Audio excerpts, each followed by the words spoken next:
BD news অ্যালার্টের আরও একটি সংবাদ সংযোগে আপনাদেরকে স্বাগতম। অবৈধ সরকারের ৩০০ এমপির বিরুদ্ধে একাই লড়েছি, রুমিন ফারহানা। পতিত অবৈধ সরকারের ৩০০ এমপির বিরুদ্ধে একাই লড়াই করার দাবি করেছেন বিএনপির আন্তর্জাতিক বিষয়ক সহ সম্পাদক ও জাতীয় সংসদের সংরক্ষিত নারী আসনের সাবেক সংসদ সদস্য ব্যারিস্টার রুমিন ফারহানা। বলেছেন, আওয়ামী ফ্যাসিস্টের বিরুদ্ধে আমি জীবন বাজি রেখে সংগ্রাম করেছি। অবৈধ সরকারের ৩০০ এমপির বিরুদ্ধে একাই লড়াই করেছি।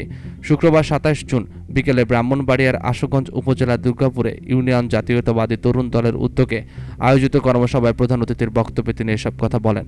ব্যারিস্টার রুমিন বলেন, আওয়ামী লীগের বিরুদ্ধে রাজপথে ভূমিকা রেখেছি, সুতরাং দেশ ও জাতির প্রতি আমার সেলফ কমিটমেন্ট রয়েছে। দলীয় মনোনয়ন পেয়ে নির্বাচিত হলে সরাইল আশুগঞ্জের মনের মতো কাজ করে সাজাবো, জনগণের কাঙ্ক্ষিত উন্নয়নে ভূমিকা রাখবো। দুর্গাপুর ইউনিয়ন জাতীয়তাবাদী তরুণ দলের সভাপতি প্রার্থী আজিম রানার সভাপতিত্বে অনুষ্ঠিত কর্মী সভায় বিশেষ অতিথি ছিলেন ব্রাহ্মণবাড়িয়া জেলা বিএনপির সিনিয়র সহসভাপতি ভিপি জহিরুল ইসলাম, জেলা বিএনপির সহসভাপতি এবিএম মমিনুল হক, যুগ্ম সাধারণ সম্পাদক মনির হোসেন মনির, সরাইল উপজেলা বিএনপির সাবেক সাধারণ সম্পাদক আনোয়ার হোসেন মাস্টার, জাতীয়তাবাদী তরুণ দলের কেন্দ্রীয় যুগ্ম সাধারণ সম্পাদক আজিজুর রহমান হেলাল, জেলা তরুণ দলের সাধারণ সম্পাদক আরাফাত আহমেদ হৃদয় প্রমুখ উপস্থিত ছিলেন।